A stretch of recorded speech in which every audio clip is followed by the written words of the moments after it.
A paz do Senhor, amados irmãos, aqui quem vos fala é o pastor Luiz Carlos, da Igreja do Brasil para Cristo de Bonfinópolis.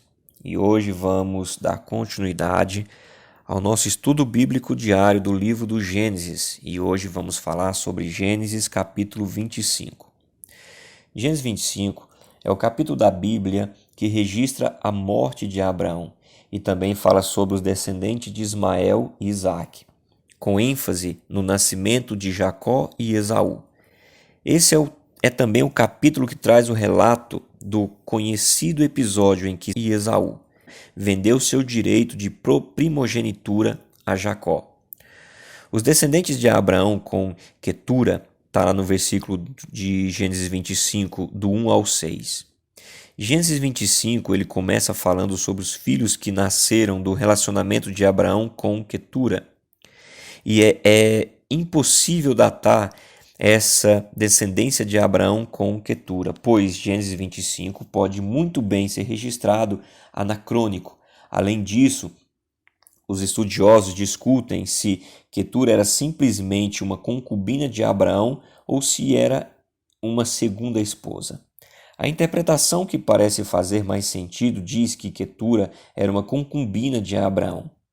1 Crônicas, capítulo 1, versículo 32. Os irmãos vão ler. Isso significa que talvez os filhos de Abraão com Quetura nasceram enquanto Sara ainda estava viva. Caso contrário, ele teria que ter tido 6 filhos com mais de 140 anos. Para entender melhor essa questão, teríamos que fazer um estudo sobre Quetura. Os nomes dos filhos de Abraão com Quetura são Zinra, Jaquissã, Median, Isbaque e Suá.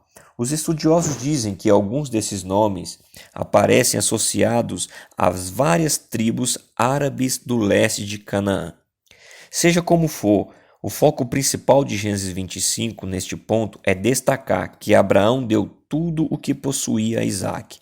Porém, os filhos das concubinas que tinha, deu a ele presentes e ainda em vida os separou de seu filho Isaque, enviando-o para a terra oriental.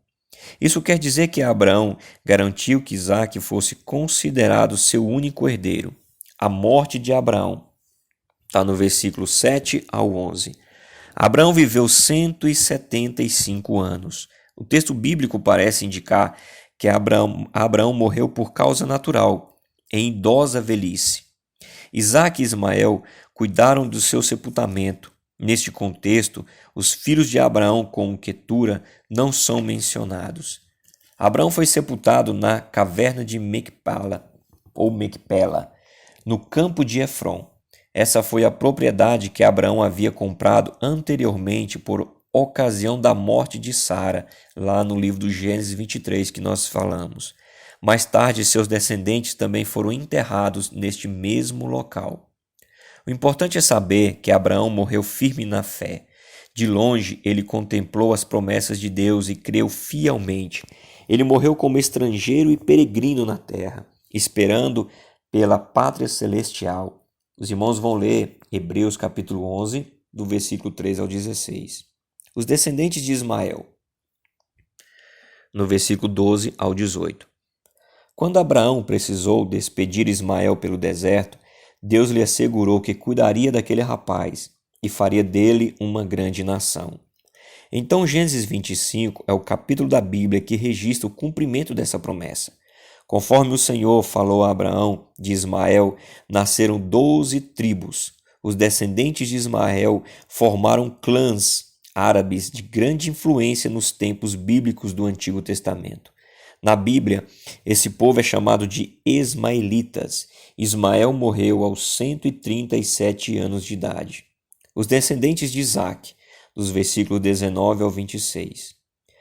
A seção de Gênesis 25, que registra a descendência de Isaque, traz a importante narrativa bíblica acerca do nascimento dos gêmeos Jacó e Esaú, e enfoca o cumprimento progressivo da promessa de Deus a Abraão.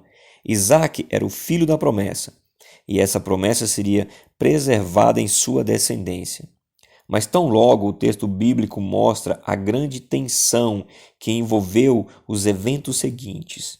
Isaque se casou com Rebeca quando tinha 40 anos, mas Rebeca era estéril. Contudo, Isaque intercedeu por ela e Deus lhe abriu a madre. Está nos versículos 20 ao 21 de Gênesis 25. Ainda durante a gravidez, o texto bíblico diz que os 2 filhos lutavam no ventre de Rebeca. Isso fez com que Rebeca ficasse angustiada. Então Deus disse a Rebeca que em seu ventre havia 2 nações. Um povo seria mais forte que o outro, e o outro mais velho haveria de servir ao mais moço. Está no versículo 23. Quando chegou o dia de Rebeca dar à luz aos gêmeos, o escritor bíblico diz que o primeiro menino a nascer foi Esaú. Ele era ruivo e coberto de pelos, mas o outro nasceu segurando o calcanhar de Esaú com a mão, e por isso foi chamado de Jacó. Neste tempo, Isaque tinha 60 anos de idade. Essa porção de Gênesis 25 enfatiza muito claramente a soberania de Deus.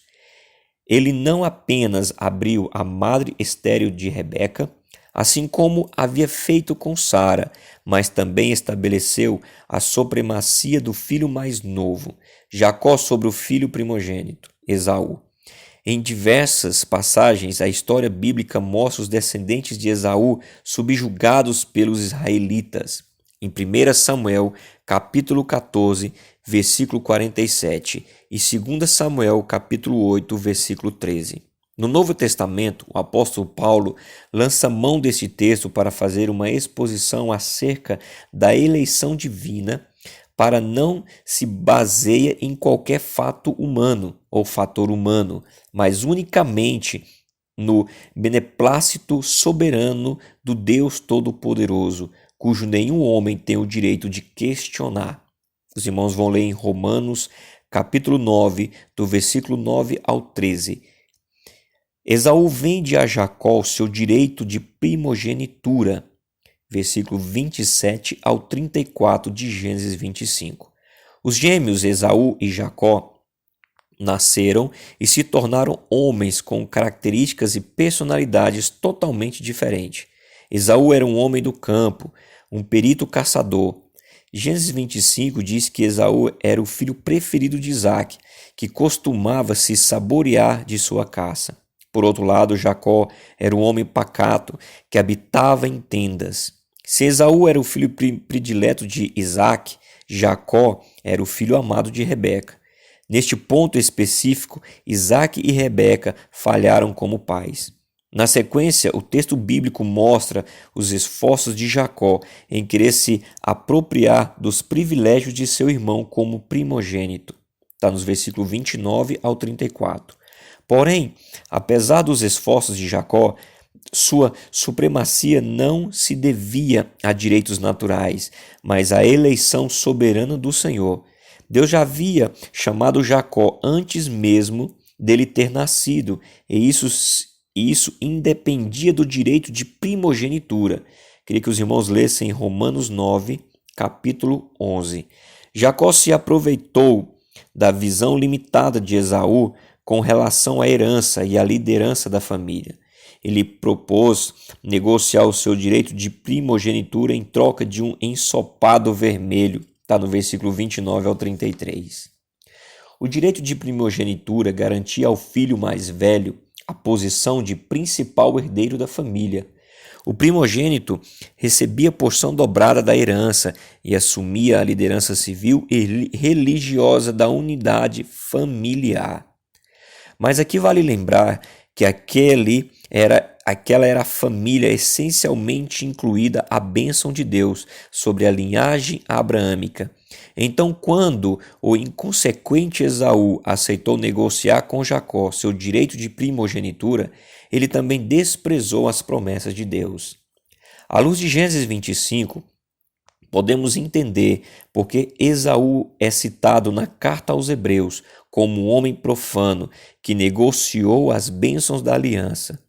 Diante do seu erro, ele nem mesmo foi capaz de encontrar arrependimento genuíno. Hebreus capítulo 12, versículo 16 ao 17. Amados irmãos, que Deus os abençoe a todos. Chegamos ao fim de mais um estudo bíblico diário. Que o Senhor venha recompensá-los no nome de Jesus Cristo.